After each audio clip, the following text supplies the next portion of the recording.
Hi everyone, welcome back. My name is Poppy and we are going to cover today the positives that come out of negatives, as well as laying blame, justifying and taking responsibility. So in a previous session we spoke about the evolution of change, and we spoke very briefly about when you start a new project and something goes wrong, you go into a bit of a regression, and at that time you start to reflect, what can I improve, what can I change to make it better so that it can actually improve. Well, today's session is all about when things go wrong or things don't go to plan, or the outcomes that you thought may take place don't take place. How do we take responsibility? How do we not lay blame? How do we not justify?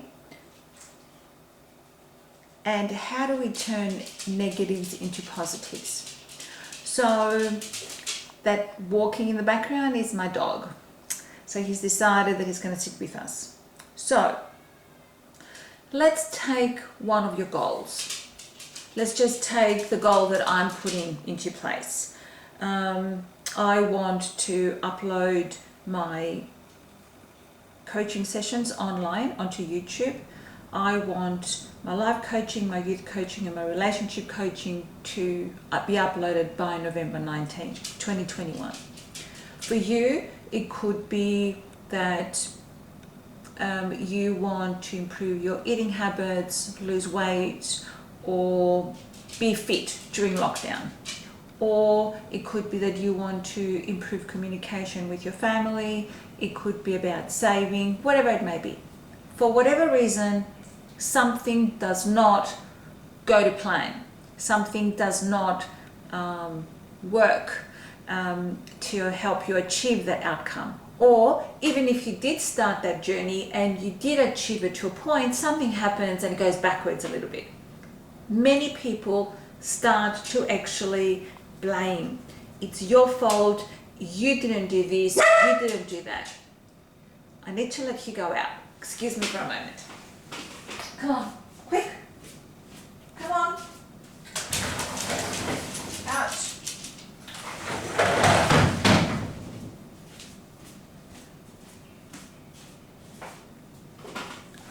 Working from home during coronavirus, you adapt with what you have in front of you. So instead of blaming someone else for what is not working for your goal, it is about you saying, okay, so what is it that I can do to change this outcome? What is it that I can do to take responsibility for this specific outcome not to become a reality? Example would be, we're locked up in coronavirus. I could sit here and blame the world and corona and whoever for the reason that I have to work from home, example. And then I start blaming everybody. How can I take responsibility and say, right, this is my life, this is my journey. How do I get empowered to actually change the way I used to do things to the way they could be going forward? So deciding to put the coaching sessions online gives me my power back, because I'm still giving to the community to support you, and we are still creating an online community where business can still continue if someone wants to purchase coaching. And if no one does, that's fine, but we've done everything we can to continue the coaching sessions for people who need the extra support. I'm not going to blame other people, external factors. I just need to bring everything back home here and work from home, as we all have to work from home. And there's a better understanding as to why things are happening the way they are. And we just roll with it, really. I can now save, for example, if somebody's working on money, you know, you can say, right, I would normally spend $120 a week on transport. I would spend $300 on going out every Friday, Saturday, Sunday. That's $420 that you can now put aside as if you have spent it on those activities, and that's money that you've saved, and it's in your savings account now. No one can touch it. No one can take it off you. So it's part of your saving plan. So what I'm talking about with the session we're going to cover today is about not blaming others for something that's not going right in our life, not justifying why I didn't do X, Y, Z to improve my current situation. It's about taking responsibility for the situation that we are in today and improving the current situation. In addition to, we're going to look further into how do we turn a negative into a positive. So, the questions I have are, where in your life do you blame an external factor or another person for something that is not going well in your life? Or who could you blame, is it possible to blame, for your goal not being achieved in 6 months' time because something just didn't work to plan? So it's about preparing. It's about not allowing yourself to go into blame mode.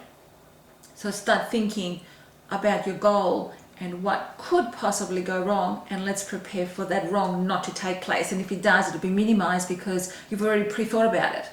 So think about your goal. Think about where you want to, where you're going, and start thinking, okay, my goal, I may not be able to save $5,000. I may be able to save $300.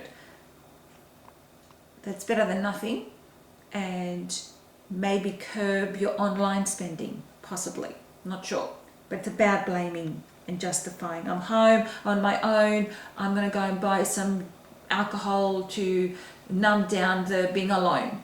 Okay, so is that something that you could do if you're focusing on saving as one of your goals? Could you spend money on alcohol? If you were, nothing stops you from drinking, but you may not drink the whole amount of the money that you would have been saving if you hadn't spent that money on drinking, as an example.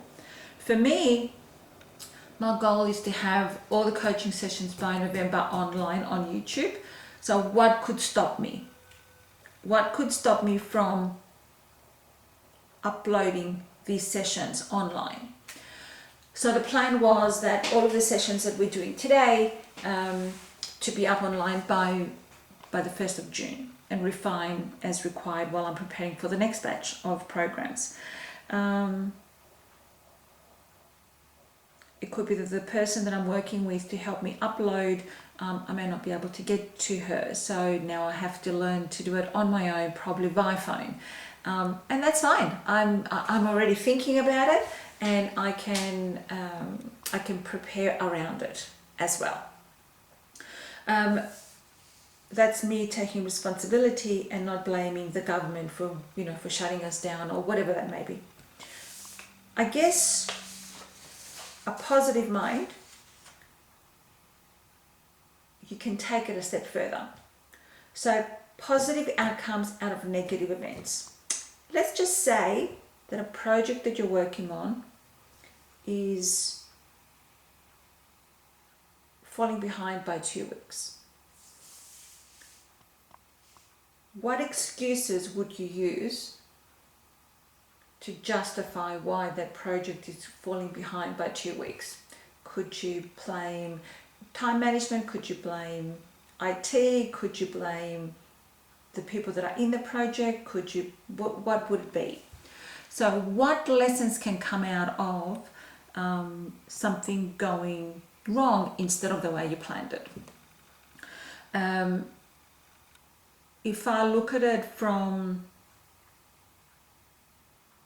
let's just say a goal that we're working on, say for 2 weeks, there were technical issues or whatever that may be, can I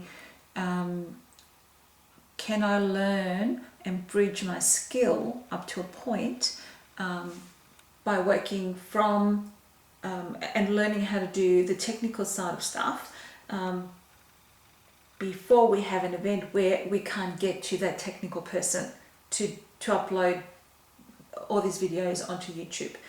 Or can I pre-plan with the person that was supposed to upload the videos and say, right, can we Skype or Zoom so that you can guide me how to upload them? So it's about that responsibility. But in the process, as an individual, what is happening to me? Number one, I'm becoming proactive. So I'm turning a negative into a positive. I'm thinking ahead of all the challenges that I could have in my goal.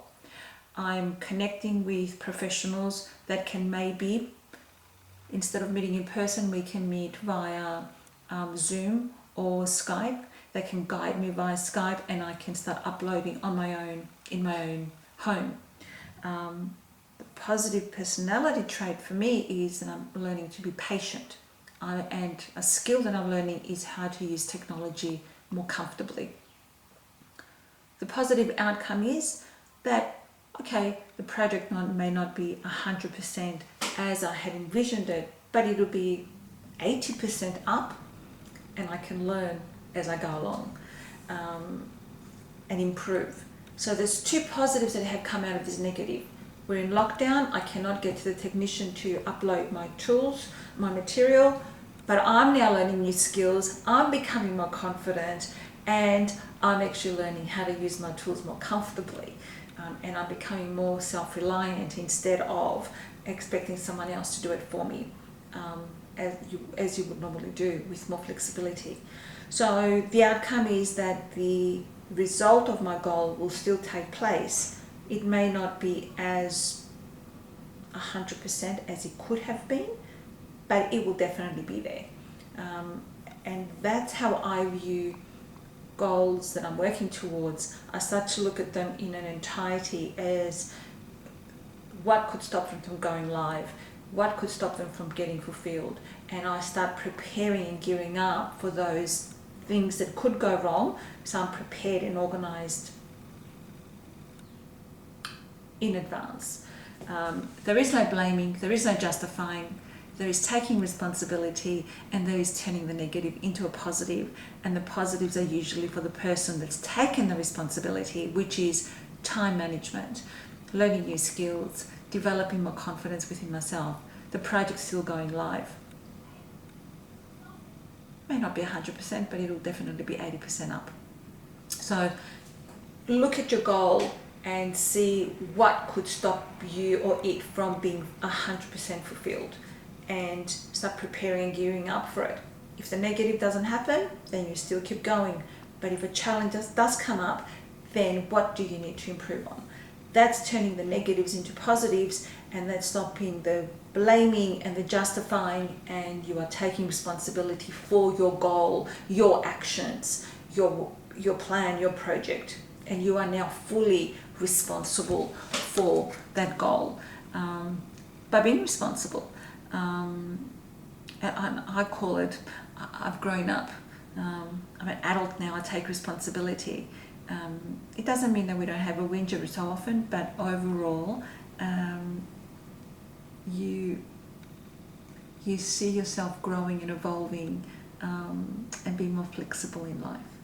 So today's session was about turning negatives into positives and understanding the blame, the justifying, and taking responsibility, and how that helps you grow on a skill, personal attribute, and positive outcomes going forward.